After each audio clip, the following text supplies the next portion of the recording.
I don't give a fuck how we got the dub. We got the dub. We got the dub. So I don't give a fuck. We got the dub. Okay. I'm gonna make this very brief because I have to go to the VA this morning, and I really don't have all day to sit on here and talk. I'm gonna talk more about in the live stream I'm planning for Friday. Football talk, a week recap. Matter of fact, 2 weeks of recapping some good shit, and doing the Marvel versus DC shit combo in the live stream. So I save a lot of stuff for Friday before the football game on Sunday, which I will be at, doing flag crew detail, the rise of flag crew detail like I normally do at home games. So I'm gonna save a lot of my opinions that might happen this week that will affect next week, this upcoming Sunday's game. I just want to talk about tonight. Good Tuesday morning to you guys, okay? Since 1997, I've been a Falcons fan. I'm from Texas originally. Used to be an Oilers fan, then Oilers went back to Tennessee. We decided not to become Cowboy fans like the majority of my family is, and some Eagle fans, so me and my dad jumped on the Falcon train. Okay? Fast forward, my dad has since left the bandwagon, and I'm still rolling with the bandwagon. I'm gonna ride this motherfucker till the wheels fall off.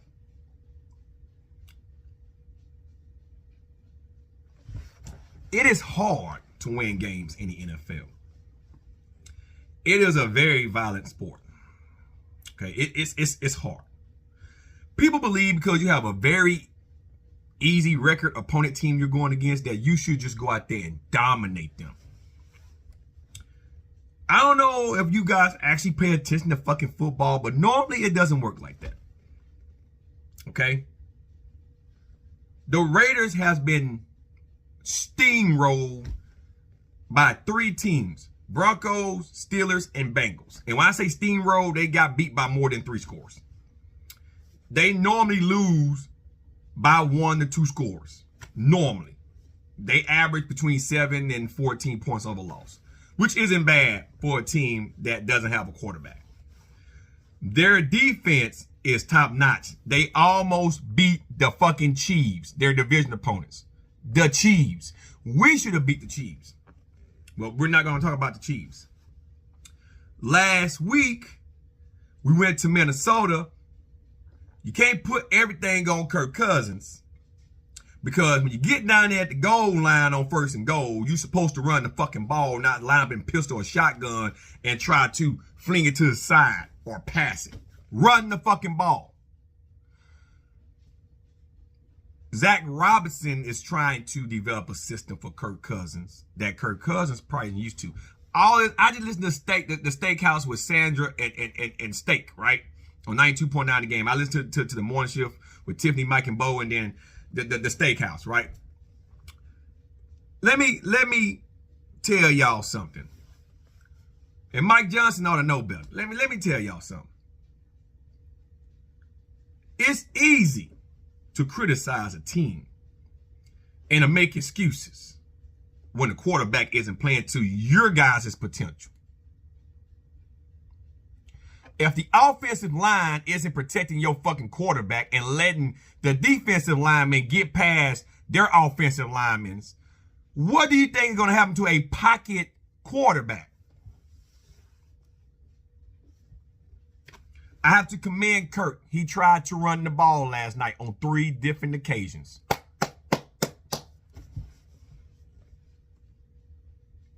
Everybody wants to blame Kirk for the failures. He was injured after the Cowboy game because he popped up on the injury report before the Saints game. Maybe he has a throwing arm issue problem, shoulder problem, rotator cuff issue. We don't know. He's still out there throwing the fucking ball. Obviously, it didn't hurt him that bad last week. He threw for over 300 fucking yards.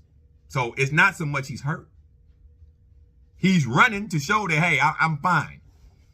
Maybe if the offensive line protect Kirk Cousins and give him some time so he ain't got to try to rush his progressions with a team that he's only been playing with now for a total of 15 fucking weeks. Okay? His first year on a 3-year guaranteed 4-year option contract. Now, yes, I had hopes we'll go in 11-7. 11-6, 12-5. I did. But shit happens. The wheel fell off. Cool missed 3 kicks in New Orleans. Can't blame that on Kirk Cousins. Cool cost that game. They went to Denver. We had up to 8 starters out. Up to 8. We lost 2 in the game. I think it was 6 on defense. So we was already handicapped. Off the bye week, I blame Kirk Cousins for giving the game to the fucking Chargers because he tried to force 3 passes in the end zone. One of those, he could have ran and got 5 or 6 yards, set up Cool to kick the goddamn field goal. Matter of fact, it was 2 times we got down there that we opted not to go for field goals. I blame Raheem Morris and Zach Robinson for that. Because that Cool would have made those 2 field goals, Atlanta would have won that fucking game. But everybody wanted to blame Kirk because Kirk threw 3 picks. One with 4 picks, 1 was a pick 6. One of those was just Kirk's fault. The rest of them, he had to force them. And Zach Robinson, and you should have opted for points. You never leave points on the fucking field. It was my birthday, so I had a bad taste in my mouth. And I believe me yelling over the quiet crowd, air it out, Kirk, air it out, probably cost us the game. Probably kind of threw Kirk off his rhythm. I doubt it because they got headphones and shit in their helmets. But who fucking knows? Okay. We're 7-7. We're 7-7. You guys do realize if we win just one more game, that's better than what we did for 3 years in the fucking row. That's in itself is an improvement. The defense is stepping up. Last night, Cool missed a kick. But the referee on one of those plays where Algier got free, they had to call that play dead because the referee got in the way and Kirk had to go around him to hand the ball off. We would have had a touchdown. There was nothing stopping Algier. So it should have been 22-9.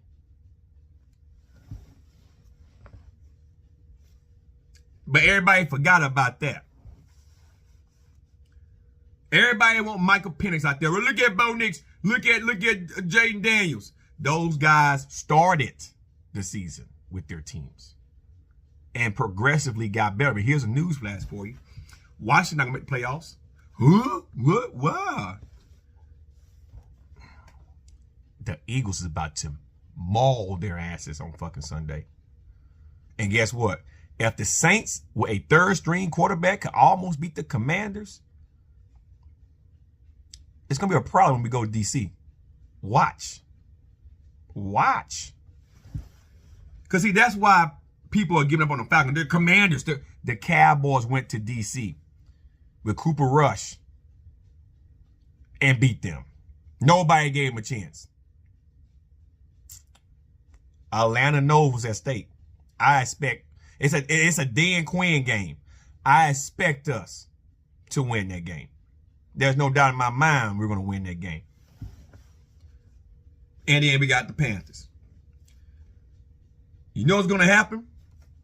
If we put in Michael Penix, with all the pressure now being put on their rookies back to try to save this season when the season isn't lost just yet, he going to get out there. He going to fold the fuck up. Everybody wants to blame the quarterback. It's a team fucking effort.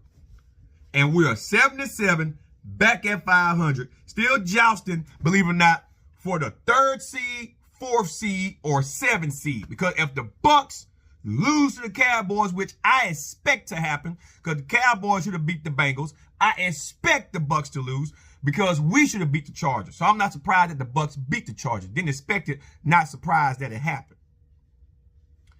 I expect the Cowboys to beat the Bucks. And guess what? All you gotta do is hit Baker Mayfield one good fucking time. He always go concussion protocol around this time of year. All you gotta do is hit Mike Evans one good motherfucking time, knock some fire from his ass. Guess what? He crippled Evans once again. They got 2 games in the division left. 2. The Panthers almost carved them up. That was a bad decision by their coach not to kick the fucking field goal when they had a chance. And the Saints, It's hard to win a division and beat the team twice in the division. It's hard. And even though it's going to be in Tampa Bay have lost at home. Home don't mean you got home field advantage. So the Panthers know and the Saints know they're not going nowhere. And they're just jostling right now for draft picks, but they're not getting number one, number two. They will get some first round picks. Their only objective now is to make the Bucs' life miserable. They're going to have an intention. Luckily, we got the Panthers the last game here at home. You ride with Kirk Cousins because he's the more experienced. Because if you believe that the Bucs is going to win out, then that just means we got to win out. The Commanders, all they got to do is drop 2 games. They can't get no more than 10. Because if we win out, we'll be 10-7. So they just got to drop 2 games. And then we beat them after the Eagles probably maul their ass up and they go limping into D.C. to play us. We beat the Panthers. Guess what? And most likely we will because the Panthers ain't going to try to fuck up their draft pick. Guess what? Now you might get in at the 7th seed. Yes, you got to travel. You have to travel. But you're going to get in there. And you might be thinking, what about the Seahawks? What about the Cardinals? The Seahawks and the Cardinals going to get their ass carved up the last 2 games of the season. And the Seahawks, they got a Geno Smith injury problem going on. And they got a division flip-flop going on. And then the Rams. The Seahawks beat us. So if they do tie with us, they'll get it. They whooped us. Unless we got a better record in the overall conference. And that's what's going to matter. All our remaining games now is conference games. Every last one of them is conference games. Giants, Commanders, and Panthers is a conference fucking game. There's 3 conference games you need to win to have a better conference record. So we got so much in front of us. Did Kirk Cousins play a horrible game last night? No. Did Kirk Cousins play a below average game last night? Yes. Was it by design? Probably. The Raiders have a weak run defense. Why not exploit that? That's what they did last night. They have a pretty good pass defense. The Vikings, Kirk took advantage of that based on analytics. That's why he threw for over 300 fucking yards. They secondary is garbage. And we ran the ball. The only thing killed Atlanta was 1 interception. Well, actually 2. But mainly the special teams from about Ray McLeod. Because we were going back and forth. Atlanta, though, should have had at least 10 more points. If we would have took the kick and on the goal line, ran the fucking ball. And that game would have went differently. So all I'm saying is to everybody out there wanting Michael Penix, you ride with Kirk Cousins. This isn't the time to be sitting there down talking the team. Because now you just nitpicking that shit. How many games had the Chiefs won? They wasn't pretty wins. That they should have blew out this team. They should have blew out this team. They're 13-1. Their fan base isn't complaining. It's only the spectators. And guess what? I think Bill Parcells said if you listen to the fans, you be sitting with the fucking fans. All those fans that are critical think they know better about what's going on, that probably never brought a ticket to the game, probably not season ticket holders like myself, probably don't support the team or watch the team or understand how football really works.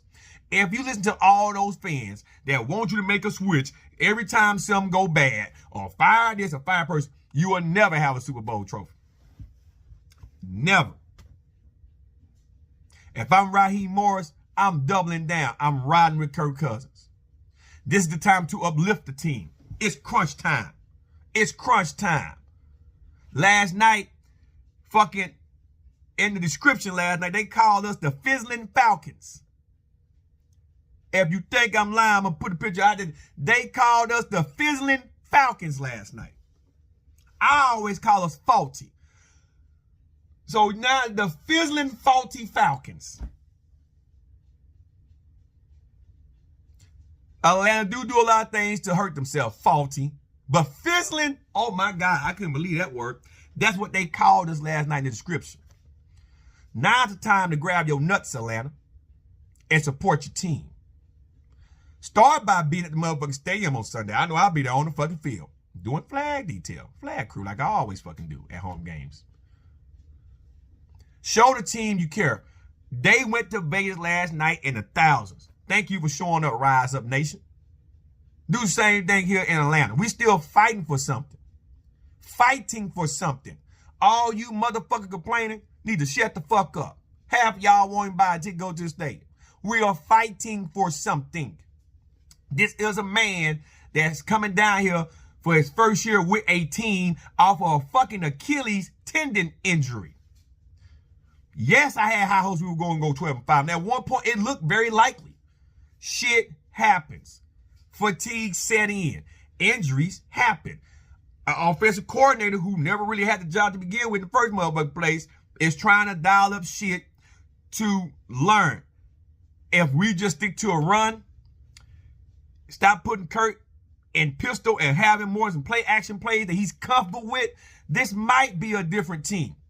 But if the defense is playing as good as it have been, and all we got to do is not give them the ball back from turnovers, stop leaving the red zone and not taking points. That's a Raheem Morris final call. Zach Robinson. If the opportunity presents itself from here on out, take the fucking points. Unless you're down in the fourth quarter by fucking 16 points, fucking 20 points, then by all means on 4th and 3rd, 4th and 5th, and then you're on the 30-yard line, you got them right. You got to go for it. You're trying to win a fucking game. But down by 4 in the 4th with 10 minutes left, kick the fucking field goal. Trust your fucking defense. And then get back down there and kick the fucking field goal. Have y'all not learned that yet? And if Koo is injured, bench his ass. Or, hey, if he having some mental problems, he can't sort it out, sit him down. Because I seen they signed someone for the practice squad. Let that guy kick. But all of y'all that want Penix in there, stop that shit. Said the same thing when Mario started bumming. Put Desmond Ridder out there. He played a little bit better. But at that time, Drake London cost us 2 crucial games because ball hit him right in the chest. He caught it and then got popped and fumbled the fucking ball twice. That will cause us to lose to the Ravens. That will cause us to lose to the Saints. We should have been in the playoffs 2 years ago. Last year, Desmond Ridder threw the game away against North Carolina. Just gave it to the Panthers in the rain. Not to mention Arch Smith on the 1-yard line, did it with the Redskins, with the Commanders. He did it with the goddamn Chargers. He did it with the goddamn Steelers. Run the fucking ball. Nope, I'm getting past. Run the ball. Y'all fuck yourselves all the time. That is a coaching problem. The players are doing what you were telling them to do. Can Kirk change the play if he sees something different? Absolutely. But don't bench the guy. If we get one more win, guys, that's an improvement from the last 3 years. We ain't had 8 wins since fucking 2017. I think we went 9-7 in 2017, make the playoffs and got eliminated in the division round against the Eagles. It's been that long. Almost fucking 7 years. Since we had more than fucking 8 wins at least. That is a fucking milestone. To get to 9 will be even awesome. Let's just try to win out and see what happens. And you ride with Kirk Cousins. That's all I gotta say about that, man. You motherfuckers is some of the most fickle motherfucking fans I have ever seen in my goddamn life. I can understand if we wasn't playing for nothing no more and the season was lost, like the Bucks was like fucking 13 and fucking 1 or fucking 12 and fucking 5 right now. And we were like fucking 5 and fucking 8 or 5 and 9, then yes, by all means, just play Penix. We won't have a winning record. We already lost 9 games, so just play Penix. We are still in this thing until the very end, because if the Cardinals lose a couple of games, if the Commanders lose out, if the fucking goddamn Seahawks start to lose out, that eight spot, All you gotta do is get to 9 wins. I mean, at the 7th spot, get to 9 wins if that happens. We can make 10. Chill. There is a good chance we can make the playoffs, considering what happens next week. So, root for the Commanders to get their ass whooped by the Eagles. Root for the Bucks to get their ass towed up. Root for the Rams to get whooped. The Seahawks and the Chi-Chi Birds. Them the 5 teams need to be losing, and all we got to do is win, and we will have a wild card spot. Ready to be a division leader spot over the Bucks or a number 7 spot. And hell, if Green Bay start losing the fuck out, they're what, 10-3 or 4? If they start losing the fuck out, guess what? They might fall to the 7 and the 6 might become available. So it's still a lot to go. These 3 games are crucial for Atlanta. They need to win out. You ride with Kurt. Trust what you got. Build upon it. And that's all you got to do. Anyway, guys, hope you all enjoyed this video. I done said enough. I got shit I got to go do. You guys stay safe. The best before Matner. I'm everyone. See you guys on Friday for the live stream. Peace.